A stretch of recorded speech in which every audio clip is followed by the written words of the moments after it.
the single most common mechanism of injury in the entire United States is falling from standing. It is not at all sexy hot, just like I fell. Where'd you fall from? From the roof, from the 7th floor? They're like, no, man, I was just walking and I fell. That's by far the most common mechanism of injury. It's so true. Just in the blink of an eye, how things can change. Hi listeners, Aussie Mike here from the Wellness Musketeers podcast. In today's special episode, we're taking you inside the world of trauma care. You'll hear from Dr. Marc Chodos, an orthopedic surgeon, and Dr. Babak Sarani, one of the leading trauma experts in the country. Together they break down what actually happens after a major injury and why trauma isn't just an accident, but something we can often prevent. Whether it's a fall, a crash, or an emergency you hope never happens, this is a powerful conversation that could help you or someone you love stay safer and more informed. Let's get right into it. Hi there, I'm Marc Chodos. Like many people, my first experience with the realm of trauma surgery was through TV. Shows like ER at the time or Grey's Anatomy now paint an exciting, if not eccentric, image of what many people is a foreign world that they will hopefully never have direct experience with. From these shows, most people think of the emergency room as the place where someone goes when they get hurt, and the emergency room doctors as the ones who guide the process. What many people don't understand is that there's an entire system that's evolved with special teams and surgeons who step in after a major injury. For better or worse, that image was only reinforced when I started my third-year surgical rotation during medical school. The chief resident would play Metallica full blast in the operating room as they struggled to save an injured person's life. It was pretty wild and crazy at the time, and over the years, I think I've gained a better understanding for the trauma system and the processes that go into saving someone. It's much more complicated and algorithmic than you would think listening to Metallica in the operating room as a third-year medical student. Our goal with this series is to convey some of this to you so that you can gain a better understanding of this system and the processes and the various factors that people in the field of traumatology face. In this episode, we'll introduce the problem. We'll go into some background information to give you a setting from which to base. In subsequent episodes, we'll follow a hypothetical you through the trauma system, from pavement to the hospital and beyond. We will meet some of the players in this field, from the EMT to nurses, doctors, and social workers. We'll follow this journey through the rehabilitation and recovery process. After that, we will explore how trauma is handled in other parts of the world. We will venture into the realm of military trauma and look at how some of these innovations have transitioned into civilian trauma base. We will conclude with a look at some of the efforts and regulations for injury prevention. Helping me out on this series is Dr. Sarani. Dr. Sarani, would you like to tell us a little bit about yourself and what made you decide to go into a field of trauma surgery as a career? Hi, my name is Babak Sarani. I am a professor of surgery at George Washington University, and I'm the founder and still medical director of the Center for Trauma and Critical Care at George Washington University Hospital. I've been in practice as a trauma surgeon since around 2005. And, I really chose to go into the field because I just really enjoy the breadth of practice that I have. But trauma surgery is one of the few elements of true general surgery, since you never quite know where someone's going to be injured. I love working in a interdisciplinary team. So I get to work with the likes of Marc Chodos, or neurosurgeons, or urologists, or emergency medicine doctors, intensivists, like pick a type of doctor, and I get to work with them. And I really enjoy kind of that team approach. And as much as people think the lifestyle's terrible, it actually isn't. It's pretty predictable, which I like as well. One of the times when we talk about lifestyle and wellness. So it's just a field that really appeals to me in every aspect, socially, with my colleagues, medically, with the patients I take care of, and then personally, in that I have some time that's predictable with my family and my kids. I think trauma, it's very interesting because you watch these TV shows and you don't really think of trauma as as the same way as diabetes or heart disease or someone has appendicitis. But really, in fact, we talk often about trauma as being a disease, not just a random injury or accident. Can you talk to us a little bit about what this concept of trauma as a disease really means? It's exactly what you just said. We don't like to use the word accident in trauma surgery. That's one of those few forbidden words. We tend to use a much more action-oriented term. So, for example, some people will say, he was in a car accident. That's actually not true. He was in a car crash. He was in a motorcycle accident. No, he was in a motorcycle crash. He accidentally shot himself, or the two kids accidentally shot each other. They didn't. That was non-intentional firearm-related violence. And it sounds like a bunch of mumbo-jumbo big words, circa today's world where we can't use simple speech, but it's actually meaningful. Because when you talk about an accident, right, an accident by definition is a freak event. It's something that could not have been prevented. It's just a freak event that occurred. And yes, there are some freak events that occur. I go for a walk, a branch falls on top of me, that's a freak event. But most injuries are preventable. So the best example are actually cars. Back in the 60s, people would die in car crashes left and right. Because back then, seatbelt laws were very optional. The roads were not designed the way they are now. When I come to work, there's a bunch of curves I have to go through in my neighborhood, and they're banked so that it helps my car stay on the road. There's guardrails. Even if in today's world, here's something that you might find interesting. In today's world, if you're in your car and you roll over, like you're in a rollover car crash, okay? If you're belted in, you're actually not considered a significant trauma patient. You're not considered a trauma patient in an automobile rollover if you're belted in. There's a big if there. You have to be belted in. You have to be one with the vehicle.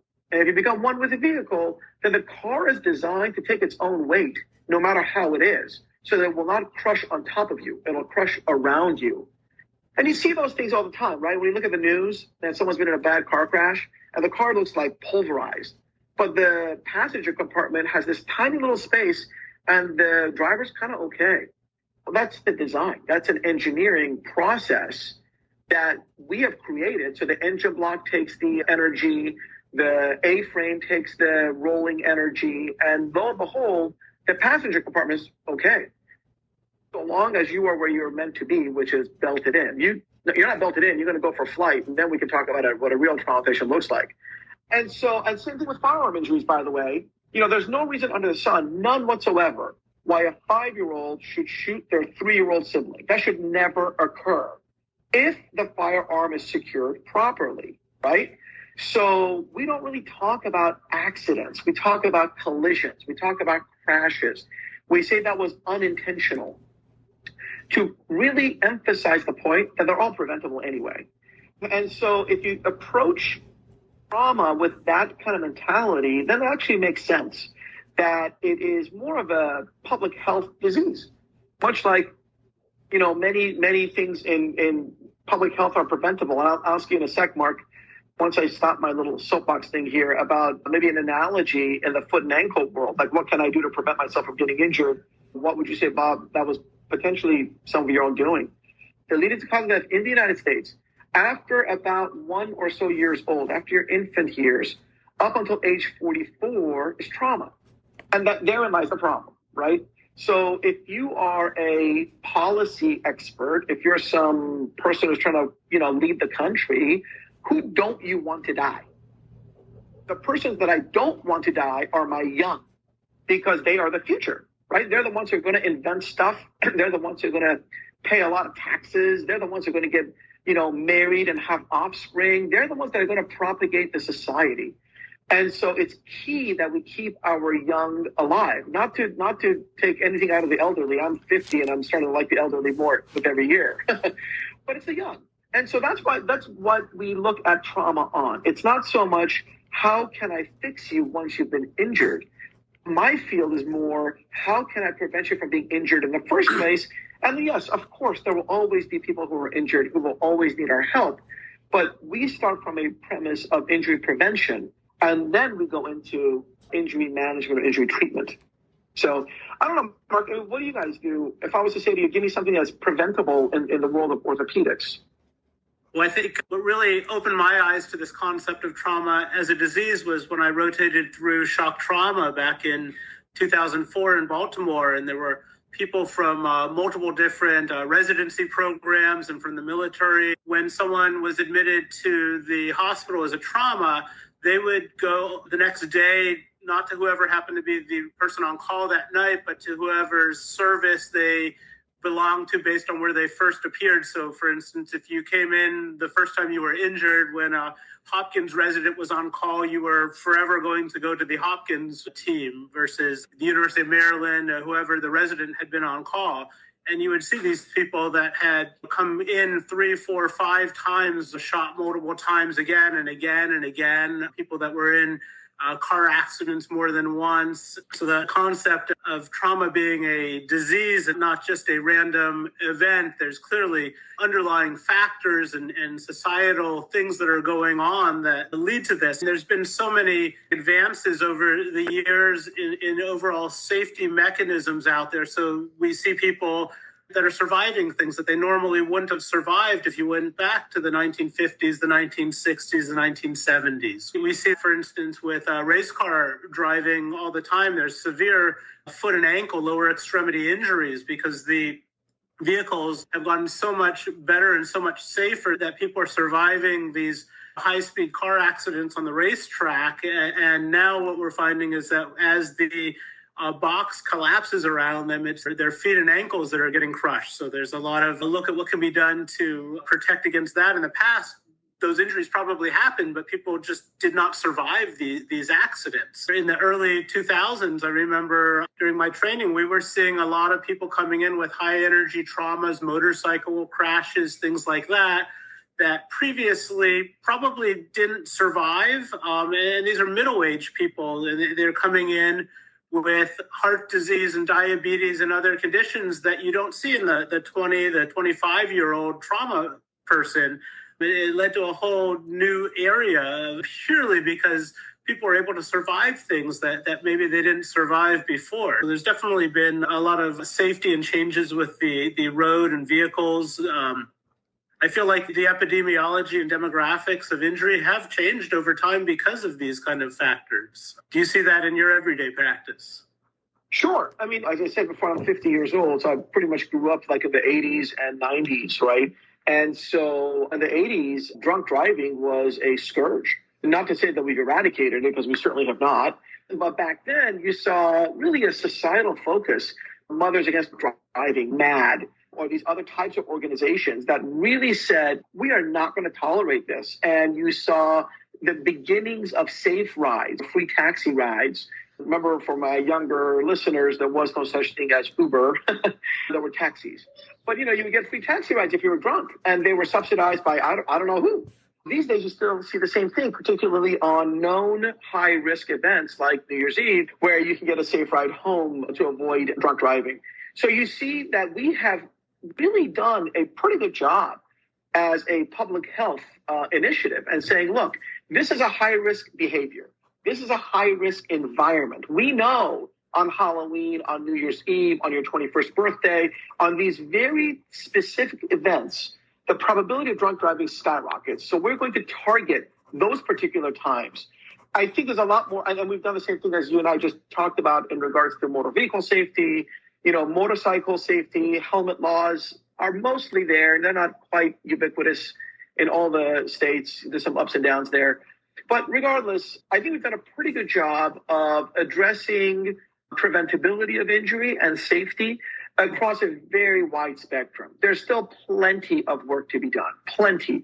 Now, the least of which is firearm-related injuries, which really have become probably the single most important trauma-related public health challenge of my career. By the time I retire, I think when those who are my age will be making podcasts, they won't talk about drunk driving like I just did in the 80s. They'll probably talk about firearm-related injuries that we dealt with in the 2000s. And I certainly hope they'll make a dent there like we did with drunk driving, but we'll see. So that's the answer to your question, Mark, is I've absolutely seen a shift in my practice Do you think there's a different disease in different parts of the country? So, for instance, if you live in the Southwest versus the Northeast versus, somewhere, say, in Florida, do you think that injury and trauma vary around the country a lot, or is it the same general thing throughout the United States? I think it's the same general thing throughout the United States, but they differ based on populace. So, like urban centers, whether you're in Miami, Detroit, Chicago, LA, but if you're in an urban center, you're going to see basically the same type of trauma as you would if you're in a suburban center in those same regions as if you were in a rural center in those regions. You can kind of, to a very large degree, predict. If you're a 20-year-old, isn't such a big deal. Maybe you're a bit inebriated. But if you're 70 years old and on blood thinners, is a major problem. And you could have a severe brain injury and that could cause you to die. So fall from standing, all generations, all people, is the most common mechanism. But if I was to bring it down and you said to me, that's a 25-year-old, I'd say he's either been shot or was involved in a car crash. If you say he's a 40-year-old, I'll give you a different mechanism. So, and then if you tell me if he's urban, suburban, or rural, I can partition that a little bit differently. But I don't think it matters too much whether you're in the Northeast, South, Midwest, or West. The most dangerous place, I feel, is probably the house, too. I see lots and lots of injuries, and they may not be high-energy trauma injuries or trauma activations. The bedroom and the bathroom have to be two of the most dangerous places in your house, and we see tons and tons of things like that every day. People falling and breaking their hip or, a toe or something else. It's totally true. So many years ago, when I was still kind of early in my career, we activated the trauma system. I'm in the elevator with one of our physician assistants. This is before I came to GW. And my physician assistant was like, listen, man, I am so tired of fall from standing. I mean, talk about waking you up at 2 a.m. Are you kidding me? Fall from standing? And I was like, I hear you. And I feel the same. But anecdotally, it seems like a lot of these people are really hurt. And so we actually did a study on it. We looked at 808 patients who had fallen from standing. That was the mechanism. Fall from standing, 800 people. And it came down with was 4 different risk factors. If I remember correctly, it was like something like age over 65 or 55, slightly confused, not comatose, slightly confused, which for my medical colleagues is a Glasgow Coma score 12 or less. It's basically where I live my life. That's where I am now, brother. Not drunk and on a blood thinner called warfarin. And if you had all 4 risk factors, age either 55 or 65. Long story short, not that old. You're on warfarin, probability of death was 100%. Everybody died. And that is shocking to me. That the dude just fell from standing. That's all that happened. At like age, 60 or so, if you're in your home and you trip over the rug because your glasses aren't exactly appropriate prescription, so you don't really see the edge of the rug, or, you have Parkinson's disease, you have kind of a shuffling gait, whatever the reason may be, it doesn't have to be explosion, dispatch battalion 12 to make it a potentially lethal trauma. It could just be, hey man, I just fell down and now I've broken something or I've injured my brain, I've hit my head, and I'm in dire straits. I think that's really important too, is the recognition of what counts as a trauma. It was a medical school that was in a car accident in a parking structure. The car accident was really that they had a heart attack and ended up hitting a pole as they were coming out of the parking structure. It was like a big red herring before someone realized why this person was comatose and what was going on. They actually had a heart attack and came in as a trauma. Because the paramedics will tell us a lot of times, hey, this is a 55-year-old individual in a car crash, but you know what? We did not see any skid marks as we approached the vehicle. And that's kind of a tip-off that perhaps the person had a medical problem before they crashed. Maybe they had a heart attack, like you said, Mark. Maybe they had a stroke, maybe they had a seizure. But that actually changes the game quite a bit.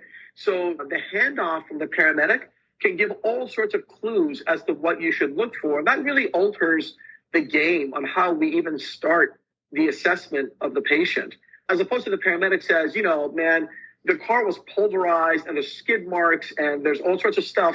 And by the way, we didn't see evidence that the guy was belted in. Oh, well, that's going to be a whole different animal. So, yeah, I totally agree with you. What do you think in the major DC urban environment? What are the main things that we're seeing? Would you say that the vast majority in the downtown DC area, like we're in, is it going to be mostly gun violence or motor vehicles or a mixture? Believe it or not, the most common is still fall from standing because, Washington, D.C. does have its fair share of elderly patients. But so it's fall from standing, all comers. Having said that, there's unfortunately a rising incidence of firearm-related injuries, gun violence in the district, just as there is, by the way, in every major city in the country as we speak in 2022. So we've seen a significant uptick in firearm-related injuries that Mark and I actually published an article on post-COVID, pre-COVID-19. What we don't see in the District of Columbia, within the district itself, very much, is high-speed vehicular trauma, right? So there's nobody in the District of Columbia that's going like 70 miles an hour because it's urban. The streets are not set up for that. So once in a blue moon, you might get a high-speed vehicle, but not commonly. Those types of injuries we are seeing more in the suburban trauma centers that are flanked by highways. If you're on I-66 around Washington, D.C., or to anybody in California, I-5, I-80, anything to that effect, man, now you're talking about speeds of 70 to 100 miles an hour. And that's very different than what you would see in an urban setting. The other thing that you do see quite a bit in Washington, D.C., as I suspect you do in other tourist-type centers, maybe it's Manhattan or Chicago, near Lake or something like that, is auto versus pedestrian. And so a lot of times we see a lot of tourists in Washington, D.C., and they're kind of looking around, checking out the monuments, and whether the driver is doing the same thing, checking out the monuments and hits the pedestrian, or the pedestrian doesn't quite appreciate that the light has changed and ventures into traffic. But we do see a lot of auto-ped. And to the district government's credit, they've targeted that. Like when I came to Washington, D.C., there was a ton, daily, auto versus pedestrian or auto versus bicyclist. The district government and the Department of Transportation really altered the lanes. They physically changed the streets. And now we've seen a nice drop in auto versus bicyclist. Again, room to go. We're not quite home yet, but it certainly has made it safer. And so you see government responding to change the way we behave and to try to increase the safety profile. But so in DC, it's fall from standing, and then you see like auto versus pedestrian, auto versus bicyclist. And then unfortunately, absolutely, we have seen GW alone has seen a 300% rise in incidents of gun violence when I got here in 2011 as compared to today, the end of 2021. In 10 years, the incidence of penetrating trauma at GW went from about 8 or 10% to our current 25%. So 8 times 3 is 24, close enough. It's amazing how prevalent it is. Do you think there's any role with mental health disease and illness? We were talking before about being a little altered, but not totally altered. I feel like we see a lot of people that are pedestrian struck that were probably not really minding the intersection or had other things going on that may have compounded the injury. Yeah, I guess maybe. When we say mental illness, I think the average person translates the words mental illness to crazy. And it's just too simplistic to say that. So I would not say we have a lot of crazy people being severely injured. I wouldn't say that. But if you open up the term mental illness to things like depression or other aspects of anything other than a good, well-balanced mental state, then I would say for sure. But that opens up a whole spectrum, right? So again, if we go back to rural America, you say mental illness, by and large, we're going to talk about depression. If you come to urban America and we talk about mental illness, you're going to talk about schizophrenia, bipolar disease as risk factors for being injured. So yes, and I think it matters. And I think that also then selects out the type of injury you're going to see. And then, I'll also put things like personality disorders and other aspects of mental illness into the fray when we talk about gun violence. It doesn't have to be just schizophrenia and bipolar disease. And in fact, I'll tell you, almost certainly it's usually not that. I have not treated that many schizophrenics who shot somebody. Certainly treated many people who've had personality disorders and anger management disorders, and onto themselves carry a lot of post-traumatic stress from issues in their life, socioeconomics, upbringing, things like that, that then unfortunately translates over to violence. Being around the holidays right now, I feel like every year, this time of year, we get people jumping off of freeway overpasses and such. One of the interesting things in the DC area is that there's a cap on the height of the buildings, which I think lends towards more people surviving with really severe injuries, typically multiple orthopedic injuries that we see. Yeah, I hadn't thought of that until recently. And for those who don't live in the district, there is a law in Washington, D.C., which basically limits the height of the building relative to the width of the street. And I would not have believed this to be true. It just sounds a little wonky to me, except that at GW, we built a helipad in 2019. And we have one pad. But because next to it are all the mechanicals of the building, like the, HVAC systems and whatever other water cooling systems that we have for the hospital. And so we could only fit one helipad. And I said to the architect, well, why can't you just elevate the helipad above the mechanicals? I mean, who cares what a helipad is? It's a helicopter. And then build me 2 helipads so we have some capacity in case something happens.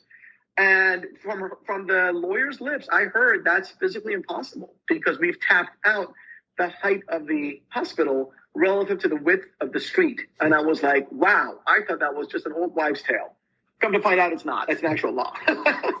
But I had never turned it into public health safety like you just did. So maybe that's a good thing. Because you're right. When we have jumpers who try to commit suicide or perhaps were inebriated or some other reason why they jumped, PCP is another good one as far as why people jump. I should say good one. I should say it's a common one. It's definitely not good. You're right. They can only jump so far because the buildings are not that tall. And so we've certainly seen our fair share of survivors, thankfully. Now, they're severely injured, and that's where I call my favorite orthopedic surgeon, and then he calls 3 of his other buddies because there's going to be a lot of work to do. But we've certainly had many people survive having jumped a bunch of stories instead of, they can't jump 30 stories. There's no 30-story building. I'd be curious in a city like New York or San Francisco where you have taller buildings to the exact numbers of how many people jump and survive versus don't. And I wonder if it's different in a city like DC just purely because of the height limitations. A good question. Remember, you and I only get to see that which comes to us. In other words, if somebody is injured and dies on the scene and they're never brought to the hospital, then the only person who knows the common denominator for all deaths is the medical examiner, the ME's office. You and I only know the people who come to the hospital and then die. So you're like, well, for that, we'd have to go to the ME and say how many people jumped, how many of them died, and then we can figure out the percentage. It really is interesting how random it seems sometimes. You can have someone show up, shot once and paralyzed, someone else that gets shot 9 times or is in a devastating car accident and more or less walks away from it. I think the randomness of the whole thing is what gets to me sometimes. Yeah, I strongly agree. We have a trauma survivors event at GW every year. It's probably my single most favorite event of the entire year. And, there's one area of my little introduction speech that I haven't changed for 10 years now. And it kind of puts things in perspective, which is kind of what you said, Mark. Every day we all get up. You brush your teeth, you wash your hands, you put on some clothes, you have a bite to eat, and then you start your day. Whatever it is you do. You cannot go doctor shopping. You cannot go hospital shopping. You just say, thank God I live in the United States. Please take good care of me. And that's the system that we have set up.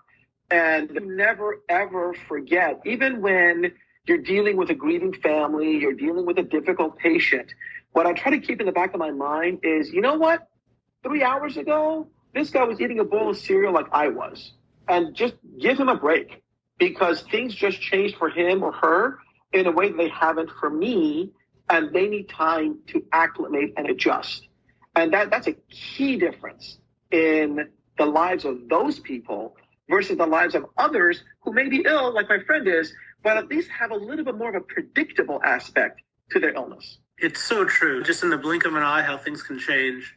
Let's shift gears a little bit. So you brought up some of these different players in this trauma system. Let's talk a bit about the trauma system that we have in the United States. This isn't something that just emerged out of thin air. This is something that's really evolved over a number of years, probably around the time of the Vietnam War. Let's talk a little bit about this whole concept of the golden hour and what led to the whole trauma system we have today. Absolutely. I'll do my best. So you have to go back to the 1960s. Trauma centers are really, really young. Trauma centers came into being around the mid-1980s. And emergency medicine as a discipline is really, really young. Like, there's been orthopedic surgeons for a long time. There's been general surgeons for a very, very long time. Internal medicine, all this kind of stuff.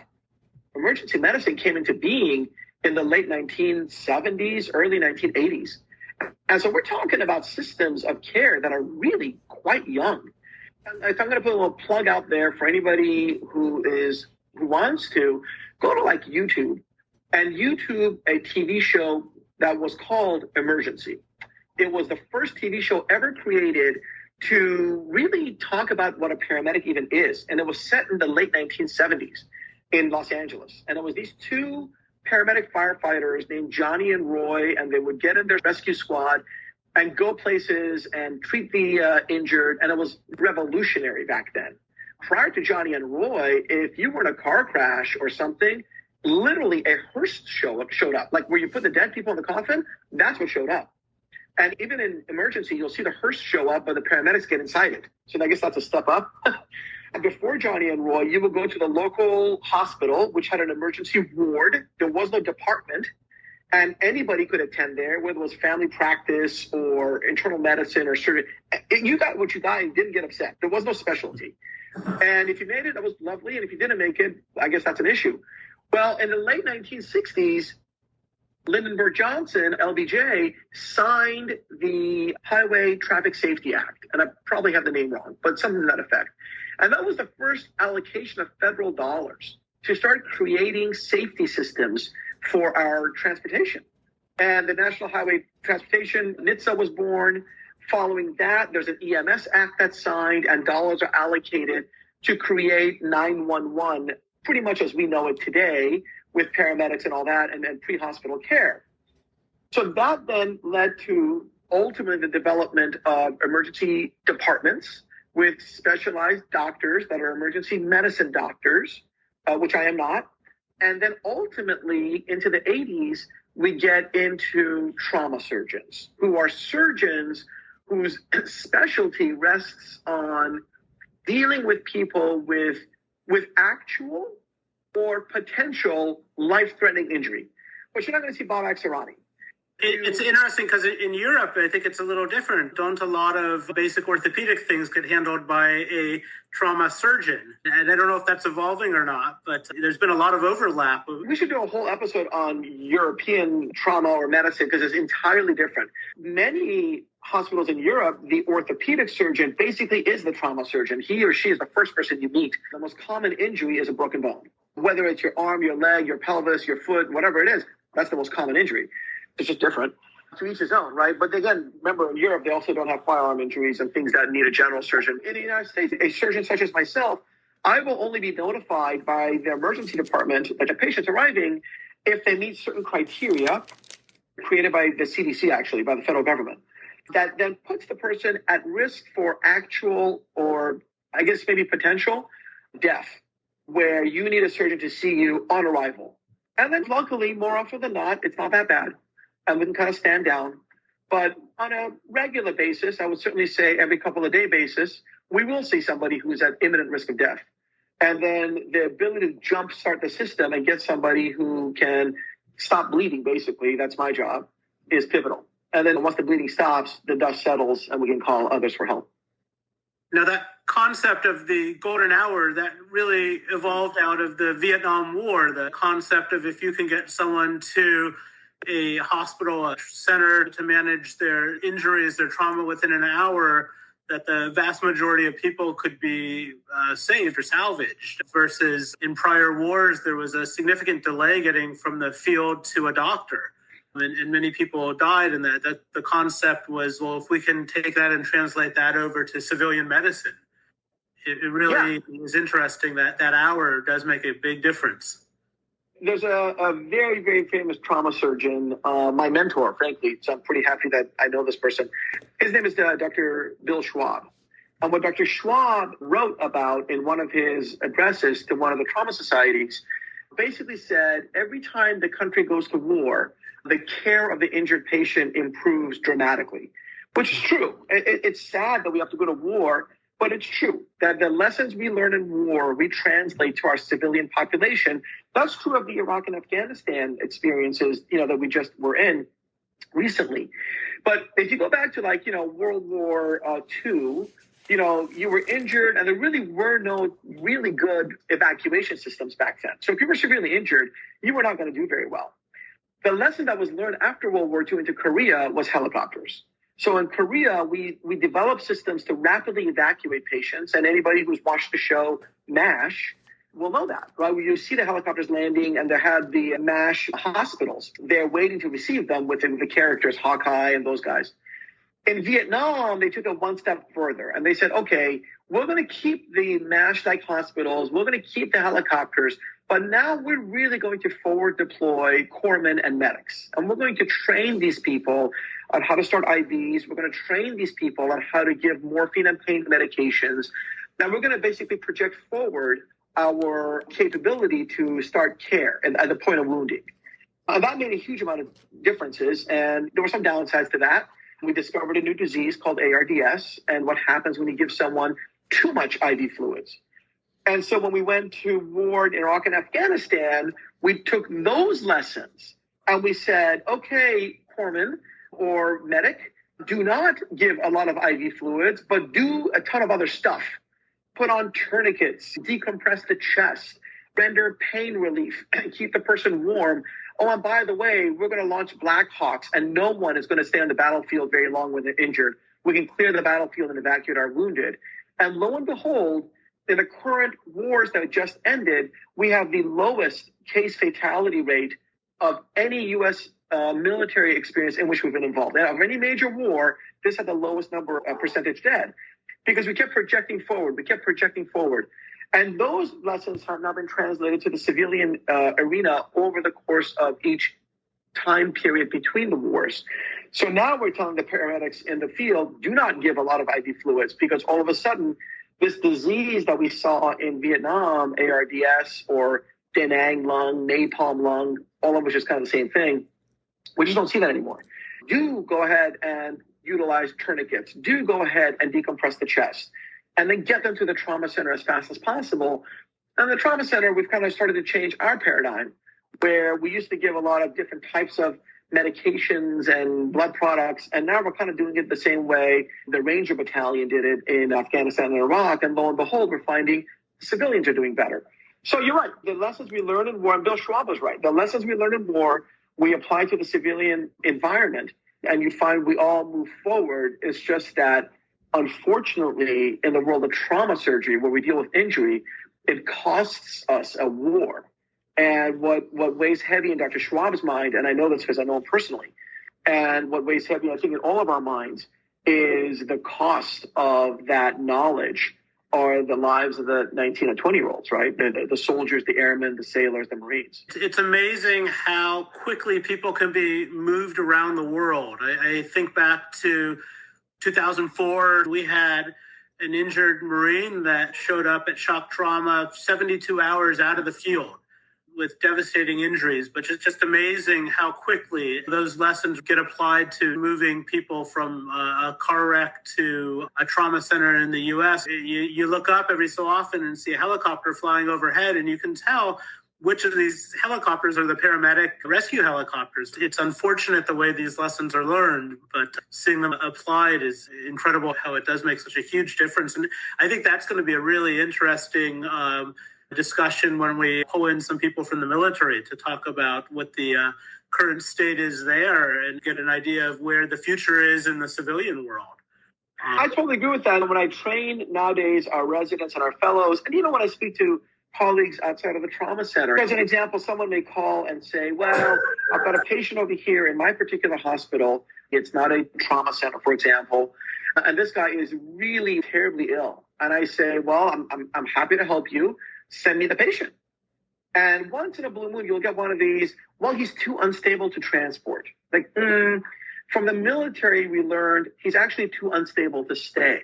There's no such thing as too unstable to transport, because if we can provide outstanding care 37,000 feet between Afghanistan and Landstuhl, Germany, then why can't we do the exact same thing between, say, I don't know, someplace miles from Washington, D.C. on I-66 inbound to D.C., right?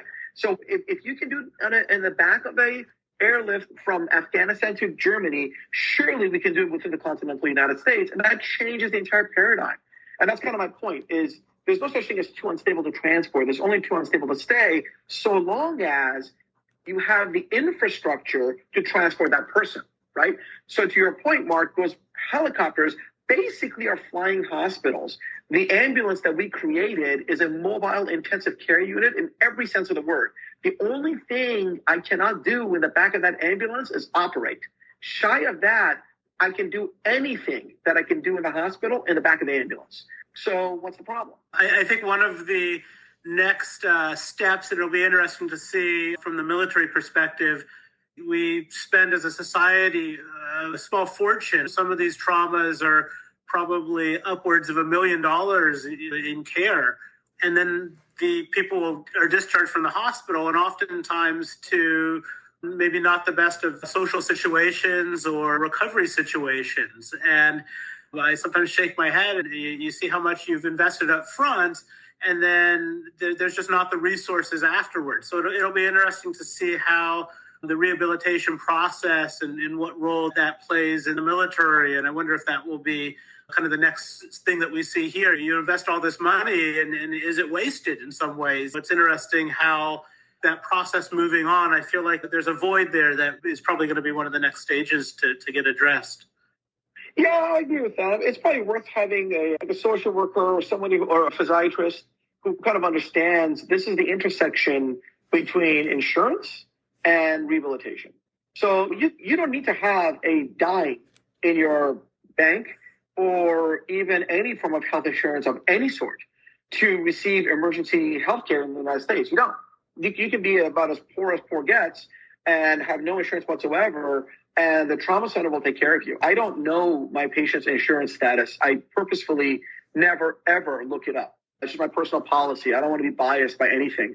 I treat the patient as they come. I couldn't care less. But let me tell you, somebody does care. And so when it's time to discharge, that's when all of a sudden the chickens come home to roost, right?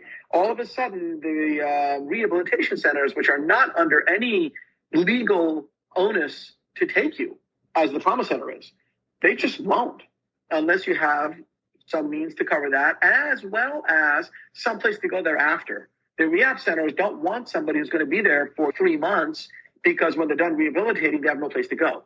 And so you get into this huge crunches of trying to get these people to where they need to be to continue their recovery. Oh, and by the way, open up the bed in the hospital so the next trauma patient has a place to go. So it really becomes a backlog. The whole thing just backs all the way up to the front door of the hospital because there's no throughput on the back end. And that's where the patient, him or herself, suffers, but so too do the others who are trying to get in and can't, because the beds are blocked with people who shouldn't be there any longer. That's a whole societal thing that we struggle with. That for sure. I would say a sizable percentage of the trauma service on any given day is really made up of people that are kind of in that limbo in between injury and recovery, that are stuck because they can't walk or because of bilateral or extremity injuries or other things like that. And you have this intersection where the hospital turns into a quasi-rehabilitation center for a while. How many trauma centers are there, and how do you qualify to become a trauma center? I don't know how many trauma centers there are in the United States. You could get the number. It would take a little bit of work, because there are 2 different ways to become a trauma center. One way is the state designates you. So the Department of Health for the particular state, the Commissioner of Health, designates the hospital as a trauma center based on requirements that the Department of Health creates and the hospital meets. The second way of becoming a trauma center is a independent verifying body called the American College of Surgeons. Verifies you. They actually don't designate you. They verify you. All they do is they verify that you have met, as a hospital, the criteria that they have created, designating what a or delineating what a trauma center should be. I got to stay away from the word designating because they don't designate. Delineating what a trauma center should be. And if they say, look, you gotta do this, that, and the other, and then you submit an application that says, look, I did this, that, and the other, they will send you a letter that says, we verify you did this, that, and the other. Go ahead and send this letter to your Department of Health, and the Department of Health will be the designating body. They're the legal authority that says, yep, you did this, that, and the other, you're good to go. So some states basically have offloaded to the American College of Surgeons and said, if you do what they say, the state, we will make you a trauma center. Pennsylvania is a great example. Maryland is a good example. Other states have said, we don't need the American College of Surgeons as a verifying body. We'll do that ourselves. But what you find is 98% of the criteria that are state versus ACS are the same. So the American College of Surgeons kind of sets the tone. And by and large, the states fall in line. They may tweak it a little bit for their own purposes, but that's kind of what by and large, it's the same. And so to figure out how many trauma centers there are, you'd have to go through the ACS website, which is pretty easy. But then you have to go through every state by state to see how many are state designated and then add those in. That would take some time. So I don't really know how many trauma centers there are. Common denominators are going to be full-time trauma coverage 24/7 from a trauma surgeon. It depends on the level of the trauma center. So the trauma centers are designated levels 1, 2, 3, and some places level 4. But mostly they're levels 1, 2, and 3. 1 being the highest level, level 3/4 being the lowest level. If you start from a level 3 and work our way up, a level 3 trauma center has a general surgeon, doesn't have to be a trauma surgeon, a general surgeon on call 24/7, 365 with 30-minute response. So the general surgeon must be within 30 minutes of the hospital at all times. And they will have an anesthesiologist and an entire OR team within 30 minutes of the hospital at all times. There'll be an emergency medicine doctor in the hospital at all times. They don't have to have neurosurgeons. I believe they have to have orthopedic surgeons, but I could be wrong about that. Probably 30-minute. Yeah. Whereas when you get to a level 2 and a level 1, they're basically the same thing. A level 2, level 1 differs in only 2 aspects. A level 1 must do research, and so they must publish a set amount of research papers per year. And a level 1 must have a training program where they train tomorrow's surgeons. You must have a residency. If you don't have either of those, you cannot be a level 1 trauma center by definition. But from the patient's perspective, the two are the same. So you must now have a trauma-trained surgeon within 15 minutes of the hospital at all times, not 30. So 15 minutes is not exactly a lot of time. If they call you at 2 o'clock in the morning, you need to be physically present at the bedside by 2:15, which means you either live pretty much across the street or you spend the night in the hospital. And most of us spend the night in the hospital. Like I've never actually taken call from home. Every 5th or 6th night, I spend the night in the hospital. Same with anesthesiology. You must be within 15 minutes, OR nursing staff 30 minutes. But now for a level 1, you must have a neurosurgeon on your staff. You must have a trauma-trained orthopedic surgeon on your staff. So with all due respect to my dear co-host, Marc Chodos, who is a foot and ankle guy, and if it's my ankle, Marc's going to be on my short list of people to call. Marc doesn't cut it. We need to have someone who's trauma orthopedic trained, not foot and ankle trained. So you must have cardiac bypass capability, so you can go on a heart-lung machine. So by the time you're a level 1 trauma center, the basic premise is, or level 2 for that matter, level 1 or level 2 trauma center, you can literally take anything that walks through your door, period. There's a carve out for pediatrics. So we are an adult level 1 trauma center. We do no peds whatsoever. There are hospitals that are purely pediatric, such as Children's National Medical Center in DC. And there are hospitals that are both. They do peds and adults. So you can kind of decide which patient cohort, but the rules are the same. And that's the overview of trauma centers in the United States and kind of how they are. Is there a geographic range? Are you only going to go to one closest to where you live, or could it vary depending on certain kind of expertise?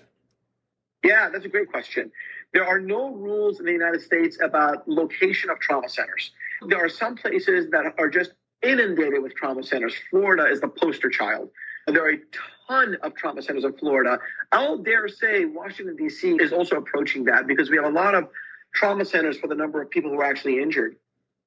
And that's good and bad. It's good in the sense that you have a trauma center really close by. That's always good. It's bad because as you dilute the amount of trauma patients that each particular hospital sees, you're kind of impacting on their muscle memory, if you will, right? It's kind of like if you're a football player and you only play 5 games a year, you're never going to be fantastic. But if you play 20 games a year, you're going to be much, much better. So there is a volume you have to see so that you don't forget. You kind of learn, oh, yeah, I saw that case just last week, and here's what we need to do. And then on the other hand, in rural America, when you go down to Alabama, Mississippi, North Dakota, South Dakota, the middle sections of the country, you could go well over 100 miles without having any trauma center whatsoever. Well, Texas would be a good example as well. So unfortunately, what you find is trauma centers that are kind of clustered around major metropolitan regions, and then the rural areas are left completely blank. And that presents another challenge. Trauma centers exist wherever there is money to support them, because having a surgeon and everybody else spend the night in the hospital isn't exactly cheap. Waiting on the off chance someone shows up, and maybe they do, maybe they don't. See them clustered around urban regions, and the rural America is left out, and that's a challenge. It leads to a interesting typical day as a trauma surgeon, since the structure is very different than a normal 9-to-5 job. The day can sure vary depending on what's happening randomly out in the rest of the world.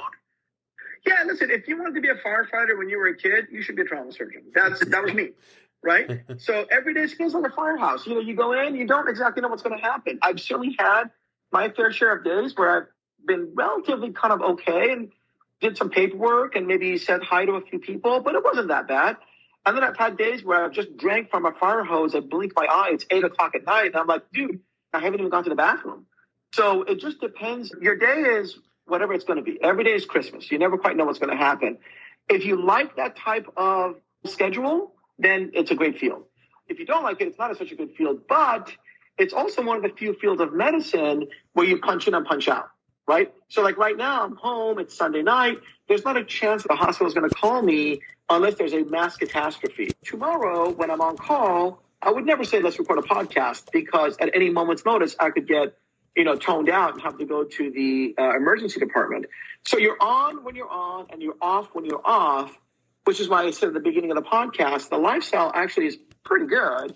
I remember during residency, the rounding in the afternoon, we used to round twice a day, and the afternoon rounding would start around 4 or 5 in the afternoon, and invariably a trauma would come in, and then we would lose our chief resident, but we could keep rounding because we had another resident that was senior, and this process would slowly continue over the rounding, and we would have a progressive attrition until we reached the point where it was just the interns who couldn't round. Usually it was around 11 or 12 at night before we finished our afternoon rounds, and this process was repeated day in and day out. I think we averaged around 3.5 hours of sleep during that time, mostly long periods where you were sitting around because you couldn't round. You'd count off and realize you were the only person left to go down to the trauma that just came in because everyone else was in the operating room or, the CT scanner. It was interesting. We never made it very far down the list before the trauma started to roll in. Yeah, unfortunately, the 4:30 in the afternoon trauma activation is a very well-described phenomenon because that's when everyone's driving home, right? And that's someone's going to crash, someone's going to hit someone else. And then just when you thought my day's coming to a close, not quite. Somebody just showed up. It's going to be an hour and a half workup. You're looking at going home at 6 if you're lucky. That is a well-known phenomenon. The weather and holidays and days of the week, it's very dependent on, even though it's random, it's not totally random. That's it for this episode of Wellness Musketeers. Big thanks to Dr. Chodos and Dr. Sarani for sharing such powerful insight into trauma care and prevention. Stay safe, stay curious, and we'll catch you next time. Physicians are independent practitioners who are not employees or agents of the George Washington University Hospital. The hospital shall not be liable for actions or treatments provided by physicians. If you are listening and want to connect with the staff at GW Hospital, you can visit the hospital website at gwhospital.com or call 888-4GW-DOCS to make a virtual or in-person appointment. Wishing you well from our studio here in Washington, D.C.